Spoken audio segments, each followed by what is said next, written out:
este es el cuarto episodio de la primera temporada de Marvel What If, donde, a través de los ojos del vigilante, vemos una historia muy diferente a la que quienes han visto la película recordarán. En este relato, el Dr. Stephen Strange y su novia, la Dra. Christine Palmer, asisten a una elegante junta de médicos. En el camino, todo parece transcurrir con normalidad, pero al rebasar un auto en una vía doble, se produce un accidente en el que el lujoso Lamborghini queda volcado y la Dra. Palmer fallece. Sin embargo, Stephen Strange queda con vida. 2 años después de la muerte de su amada Christine y tras su entrenamiento y la victoria sobre Dormammu para convertirse en el hechicero supremo, Strange medita en el santuario de Nueva York y decide utilizar el ojo de Agamotto para salvar a su novia. Regresa a aquel momento una y otra vez, pero falla, ya que de alguna forma Christine termina muerta. En medio de este proceso, Ancestral se le aparece y le dice que no puede alterar un evento canónico, ya que este es un punto absoluto en el tiempo. A pesar de esto, Steven decide recurrir a magia oscura y a demonios para lograr su cometido. Durante este proceso, hay una lucha interna en Steven. Una parte de él quiere detener esta locura, mientras que otra se obstina en cambiar la realidad. Luchan hasta que finalmente la parte corrupta de Strange gana para llevar a cabo su plan, salvar a Christine. La Dra. Palmer resucita, pero se espanta al ver lo que pasó con Steven, quien fue consumido por su deseo que, aunque bueno, alteró la realidad y destruyó el universo junto con Christine. Ahora solo queda el Dr. Strange en un campo de energía viendo a su amada desvanecerse en esta realidad.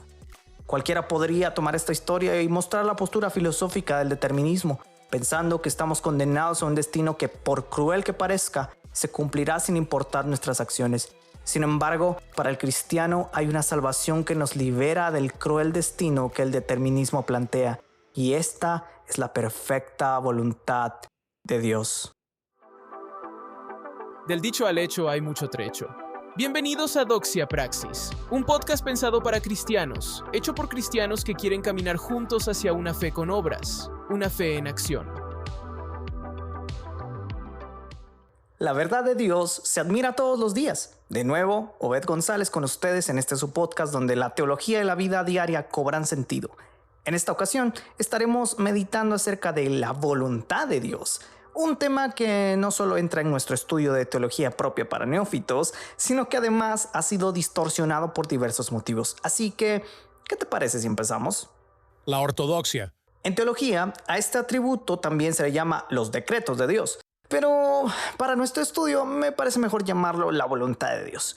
Si buscas en el diccionario de la RAE, la palabra voluntad significa poder atribuido a la divinidad, cuya providencia determina los acontecimientos naturales sustraídos al control humano. Obviamente esto es algo atribuido a Dios dentro de las tantas definiciones que tiene la RAE. En palabras simples, pues esto es la voluntad de Dios en cómo Él obra y actúa ante su creación, incluidos nosotros. Ahora bien, pondré 2 preguntas sobre la mesa que iremos contestando a lo largo de esta sección. Pregunta 1. ¿Cómo se muestra la voluntad de Dios? Y la pregunta número 2. ¿El hombre puede cambiar la voluntad de Dios? Ok, así que vamos con la primera pregunta. ¿Cómo se muestra la voluntad de Dios? Aunque parece sencilla la respuesta, en todo, haremos un recorrido por 2 características de la voluntad de Dios que te asombrarán, ya que esto es poco sonado dentro del pueblo cristiano hoy en día. Y lo dividiremos en algunas características. Característica número 1, la voluntad decretiva de Dios. Este término es la razón por la que los teólogos al entrar en el tema le llaman los decretos de Dios. Esto apunta a todo lo que Dios ha decretado que se cumpla desde el principio antes de la fundación del mundo. La creación, la caída, la historia de Israel y de las demás naciones. La primera venida de Cristo, la vida, la muerte y resurrección de Jesús, el mensaje del evangelio transmitido a través de los apóstoles y todos los acontecimientos que puedas estudiar en la historia hasta hoy. Todos ellos fueron orquestados por Dios según su perfecta voluntad. A.W. Pink nos dice que se refieren a este atributo como decretos, porque la mente humana no puede imaginar que en un solo evento ocurran miles de millones de cosas. La voluntad decretiva nos dice que Dios ha dado un propósito y causa a todas las cosas existentes, aunque el ser humano desconoce esta voluntad, ya que esto le corresponde saber solo a Él. A esta voluntad decretiva le llamamos la voluntad secreta de Dios. Es obvio por qué le decimos así. El error que muchos, entre ellos yo, hemos cometido es querer conocer esta voluntad secreta de Dios cuando no tenemos la capacidad para entenderla. Ok, sé que algunos dirán, es que tú no tienes una comunión íntima con Dios, solo te dedicas a estudiar a Dios como si fuera matemáticas. No tienes idea de cuántas veces Dios me ha mostrado sueños, visiones o a través de algún profeta, cosas que no sabía que pasarían y que terminaron cumpliéndose. La mucha letra mata, hermano. Y bueno, si bien es cierto que Dios le habla a quien quiere y de la forma que crea conveniente, la verdad es que esto no sucede todo el tiempo. ¿Por qué? Simple. Todo lo que Dios quiso que supiéramos está en la Biblia. Puede haber excepciones en las que Dios hable de estas maneras, pero son solo eso, excepciones. El problema surge cuando queremos que esa sea siempre la forma en la que obligamos a Dios a hablarnos. Si en alguna ocasión Dios te ha hablado de esta forma, alaba a Dios por ello. Pero si no te ha pasado, no te frustres, ni te sientas que eres una vergüenza como cristiano. Aquí me atrevo a somatar el avispero, como decimos en Guatemala, ya que creo que la razón por la que Dios le habla a algunas personas de esta manera es porque, sin temor a equivocarme, no leen la Biblia o están alejados de Dios. Él, en su providencia, les advierte del mal o los llama a volverse a Él. Pero eso no significa que sean favoritos de Dios o, como diría un cantante cristiano, Brunet, íntimos de Dios. Y vamos con la segunda característica. Característica número 2. La voluntad preceptiva de Dios. Este término se refiere a los preceptos de Dios, es decir, los mandamientos de Dios. Esta voluntad es clara porque se encuentra en la Biblia misma. Los 10 mandamientos y la gran cantidad de principios bíblicos en cada página y libro de nuestras Biblias se conocen como la voluntad revelada de Dios. Lo único que necesitamos para saber esta voluntad revelada de Dios es leer nuestras Biblias, algo que con tristeza digo que no hacemos. Dios ha revelado a quién debemos adorar, cómo debemos ayudar y servir a nuestro prójimo, cómo hacer un justo juicio, cómo cuidar de la iglesia y administrar, cómo elegir una buena pareja, ser sabios al elegir un trabajo y cómo honrar a Dios en todas las áreas de nuestra vida. Pero toma en cuenta que estas cosas no están explícitas en la Biblia, como deberías casarte con X o Y persona o deberías tomar este empleo. Dios te da un abanico de posibilidades. En lo que sí debes preocuparte es que estas decisiones estén basadas en los principios bíblicos y mandamientos que Dios te ha dejado. La gente muere por saber la voluntad de Dios en estas áreas, pero en lo que menos se preocupan es en seguir su voluntad revelada con claridad en las Escrituras. ¿No te parece irónico querer conocer los secretos de la voluntad de Dios para nuestras vidas cuando no nos importa conocer y obedecer lo que ya Dios nos mostró en su palabra? ¿Sabes lo que Dios dice sobre matar a alguien? ¿Conoces cómo ayudar a las viudas y a los huérfanos? ¿Te interesa saber cómo glorificar a Dios con tu trabajo secular? ¿Sabes que la idolatría no se reduce a imágenes de otras deidades? ¿Debemos juzgar a las personas? ¿Podemos declarar, decretar o orar para que ocurran ciertas cosas? Si no conoces lo que Dios dice sobre estas cosas, te invito a que tomes tu Biblia, sigas escuchando este podcast y conozcas más a Dios a través del contenido que creamos en el Proyecto GC. Además de recomendaciones de maestros y recursos que te ayudarán a disfrutar de Dios. Entonces, nos falta una pregunta, ¿no? Vamos a ella. Pregunta número 2. ¿El hombre puede cambiar la voluntad de Dios? Si escuchaste el episodio anterior, la inmutabilidad de Dios, tu respuesta sería un rotundo no. Sin embargo, quiero complicarte un poco las cosas. En episodios anteriores hablamos de una corriente filosófica llamada determinismo, que postula que el ser humano está determinado a un comportamiento y destino diseñado para él, lo que implica que no hay forma de que esto cambie. Por ejemplo, si naciste determinado a ser alcohólico y morir de una intoxicación, no hay manera de que esto se pueda cambiar. Muchos hermanos en la fe intentan plantear el mismo problema en relación a la soberanía de Dios para salvar a alguien. Ellos dicen: si Dios predestinó unos para salvación y otros para perdición, no importa cuánto oremos y les prediquemos el evangelio. Si no son salvos, nada los podrá salvar porque ya estaban predestinados. Entiendo la preocupación por estas doctrinas. Sin embargo, ambas partes estamos en un punto ciego. en el cual ninguno de los dos tiene certeza de cómo Dios hace esto, porque es parte de su voluntad secreta. Lo que puedo decir a quienes alegan por esta cuestión es que Dios no es determinista, y te explicaré por qué no lo es. Toda la humanidad, a causa del pecado de Adán, están bajo el juicio de Dios porque Él no puede habitar donde hay pecado. Razón por la cual Dios promete un Mesías desde Génesis 3:15 que vendría a salvar a la humanidad del pecado y de la ira de Dios. Pasan los siglos y es en Cristo donde se cumple esa promesa. Dios, en su voluntad secreta, ha decidido salvar a un pueblo, el cual no sabemos quiénes son, a través de su voluntad revelada a nosotros, el Evangelio. Si todo el mundo está bajo las consecuencias del pecado y solo Cristo es el único que puede salvar, ¿sería determinista Dios al elegir que unos pocos se salvaran? Por supuesto que no, porque Él bien pudo haber dejado que todos fuéramos condenados al infierno. Pero es Dios quien mostró su amor por la humanidad al cumplir su promesa de enviar un Salvador como Jesús. La voluntad de Dios decretada se cumplirá, no por nosotros, sino a pesar de nosotros. Dios lo dice de una manera que me encanta en Isaías 46:10. Yo anuncio desde un principio lo que está por venir. Doy a conocer por anticipado lo que aún no ha sucedido. Digo, mi consejo permanecerá y todo lo que quiero hacer, lo haré. Si lo piensas, Dios es claro en decir que todo lo que quiere hacer, lo hará. No pedirá permiso para entrar en tu corazón. No será tu libre albedrío el que te mantenga lejos de Dios, sino que Él hará como le plazca. Dios es soberano y obra no por nosotros, sino a pesar de nosotros. Así que Dios no es determinista. Yo inventaría una palabra como diosista, no sé. El hombre no puede cambiar los planes perfectos de un Dios cuya voluntad es soberana. ¿Recuerdas el punto de anclaje que Ancestral le dijo a Doctor Strange? Dios es quien ancla tu vida y la mía en su voluntad perfecta para salvarte. Así que si justificas tu comportamiento a través de un supuesto Dios determinista, es mi deber decirte que ese no es el Dios verdadero. Entonces, arrepiéntete y cree en el único y sabio Dios. Esta ortodoxia estuvo muy interesante. Ahora aterricemos la nave hacia la ortopraxis.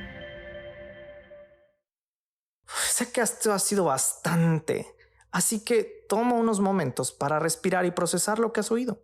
Quiero que traigas a tu mente algún evento doloroso que tuviste que pasar. ¿Ya lo tienes? Yo traeré a memoria mi última relación amorosa de la que te hablé en el capítulo 9. Luego de esto, quiero hacerte la pregunta. ¿Qué cambió en ti después de ese evento doloroso?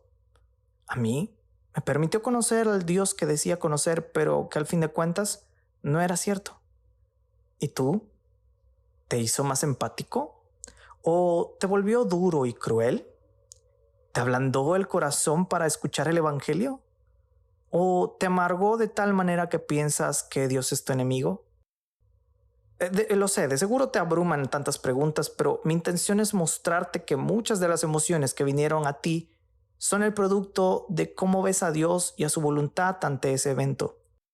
Sé que no puedo convencerte a pesar de toda esta argumentación sobre la voluntad de Dios, pero sé que su perfecta voluntad puede atraerte en este momento. Y mientras escuchas este podcast, tu corazón será quebrantado para que creas en el Evangelio. Porque para el cristiano y aquel que está siendo llamado al cristianismo, no existen coincidencias, sino diosidencias. Así que, basado en todo lo que platicamos hoy, te dejaré 2 principios que podrás poner en práctica y responder con relación a conocer la voluntad de Dios. Primer principio: caminaré en obediencia a su voluntad revelada y confiaré en su voluntad secreta como buena, agradable y perfecta. Si Dios ya te ha mostrado sus mandamientos, no matar, no robar, no tener otros dioses, amar al prójimo, entre otros, camina en pos de esos mandamientos, no con el fin de ganarte el favor de Dios, sino porque esta es su voluntad. Y si eres cristiano, tu deseo será agradar a tu Dios. Obedeces sus mandamientos porque quieres hacer su voluntad. esta es tu respuesta de adoración frente a esa voluntad.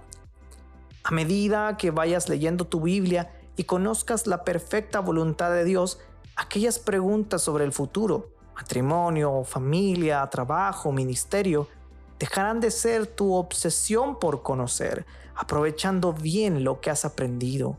En lugar de que tus preguntas sean ¿qué será de X o Y?, se convertirán en ¿cómo agradar a Dios en X o Y? A pesar de que no tendrás acceso a ver tus miles de finales como Doctor Strange, podrás aceptar lo que venga cada día en tu vida porque tu seguridad y paz están en la voluntad soberana de un Dios perfecto. Puede que hayan días grises y duros en los cuales parezca que Dios se ha escondido de ti o se fue de vacaciones, pero confiarás. No lo verás como un castigo de Dios, sino como parte de tu formación cristiana. Suena duro, lo sé, pero hay lecciones que deben ser tomadas de esta forma. Eso no es maldad por parte de Dios, sino una bendición que el ser quebrantado tiene. John Piper lo llama la sonrisa escondida de Dios. Y sabemos que a los que aman a Dios, todas las cosas les ayudan a bien. Esto es, a los que conforme a su propósito son llamados. Romanos 8:28. Dejarás el afán de planificar como si tu mundo estuviera controlado de manera definitiva por ti. Y con humildad pondrás tus planes en las manos de la voluntad de Dios. Serás más cauteloso a la hora de tomar decisiones. Buscarás la dirección de Dios en oración, a través de su palabra y de hermanos maduros en la fe de tu iglesia local que caminan contigo. Segundo principio, tomaré decisiones que honren a Dios y a su perfecta voluntad, estando seguro de que su voluntad se cumplirá. Conocer la voluntad revelada de Dios significa que tendrás que dejar de hacer ciertas cosas y hacer otras porque conoces a Dios. Al igual que lo haces con personas muy queridas para ti, lo harás aún más porque tu relación con el Creador del universo es más valiosa para ti. Porque la voluntad de Dios es vuestra santificación, que os apartéis de la fornicación. Primera de Tesalonicenses 4:3. Este texto muestra con claridad la voluntad revelada de Dios. Si la voluntad de Dios es tu santificación, es evidente que no puedes andar por la vida haciendo lo que te dé la gana. Tienes un propósito que creo que ninguno de nosotros puede llegar a comprender del todo. Ser un hijo de Dios, nacido para adoración y deleite de Dios, y tu placer es cumplir ese propósito. Algo que a mí me hace sonreír. Este principio nace de la obra del Espíritu Santo, cambiando tu corazón y haciéndote nueva criatura. De esa obra nace tu deseo de disfrutar de él. ¿Por qué? Porque al igual que yo, probaste 1001 experiencias que creíste que te harían sentir vivo o que la vida tenía algún tipo de placer, pero solo duraba poco. Tan pronto terminaba el efecto del alcohol, la droga, el sexo, las vacaciones, los juegos extremos, las fiestas y la lista sigue, te hacían volver a sentirte igual que al día siguiente o incluso a los minutos. La voluntad perfecta de Dios que no conocemos es la que, pese a no saber qué será de nosotros el día de mañana, nuestra prioridad será agradar a Dios, sin importar si nos va bien o mal, porque ya no nos estamos viendo a nosotros mismos pensando que somos lo más importante del mundo, sino que es Dios el centro de nuestras vidas. Caminarás seguro con la salvación que Dios te ha dado, porque sabes que si Él te ha salvado, no hay forma de que puedas perderte. ¿No me crees? Dejaré que el apóstol Pablo responda. Por lo cual estoy seguro de que ni la muerte, ni la vida, ni los ángeles, ni los principados, ni las potestades, ni lo presente, ni lo porvenir, ni lo alto, ni lo profundo, ni ninguna otra cosa creada nos podrá separar del amor de Dios que nos ha mostrado en Cristo Jesús nuestro Señor. Romanos 8:38 al 39. Este texto no es una licencia para pecar, es un recordatorio de que aunque 1000 cosas estén queriéndote sacar del camino de Dios, entre esas el pecado, su perfecta voluntad te sostendrá hasta el final. También Isaías en el Antiguo Testamento da esa seguridad al pueblo diciendo: allí habrá un camino empedrado, que será llamado camino de santidad. No pasará por allí nada impuro, porque Dios mismo estará con ellos. Si alguien pasa por este camino, no se extraviará, por más torpe que sea. En ese camino no habrá leones, ni pasará por él ninguna fiera, para que los redimidos puedan transitarlo, y los redimidos del Señor volverán. Vendrán a Sión entre gritos de infinita alegría. Cada uno de ellos tendrá gozo y alegría, y desaparecerán el llanto y la tristeza. Isaías 35, 8-10. ¿Cómo puede el joven limpiar su camino? Obedeciendo tu palabra. Yo te he buscado de todo corazón. No dejes que me aparte de tus mandamientos. En mi corazón he atesorado tus palabras para no pecar contra ti. Bendito seas, Señor. Permíteme aprender tus estatutos. Con mis labios siempre proclamo todas las sentencias que has dictado. Me alegra seguir el camino de tus testimonios, más que poseer muchas riquezas. Siempre medito en tus mandamientos y fijo mi atención en tus sendas. Mi alegría es cumplir tus estatutos. Nunca me olvido de tus palabras. Estas son las palabras del salmista en el Salmo 119, versículos 9-16. La razón por la que quiero terminar con este texto es porque deseo que anheles hoy más que nunca conocer la voluntad revelada de Dios a través de la Biblia, que te enamores tan fuertemente de su palabra que lo que el salmista escribió sea un constante deseo en tu corazón. Dios ya te ha revelado su voluntad, solo falta que la leas y respondas en obediencia y adoración a Él. Y sin más, se despide Obed González. Gracias por haberme acompañado hasta el final de este episodio. Si te gusta nuestro contenido, compártelo en sus redes sociales y caminemos juntos hacia una fe centrada en Dios. Bye bye. Gracias por escuchar este capítulo de Doxia Praxis, el podcast donde la doctrina y la vida diaria no están separados. Te invitamos a seguirnos en nuestras redes sociales para tener acceso a más contenido como este: YouTube, TikTok y Facebook como Proyecto GC e Instagram como Guate Proyecto GC. Nos vemos en un próximo episodio. Gracia y paz a todos.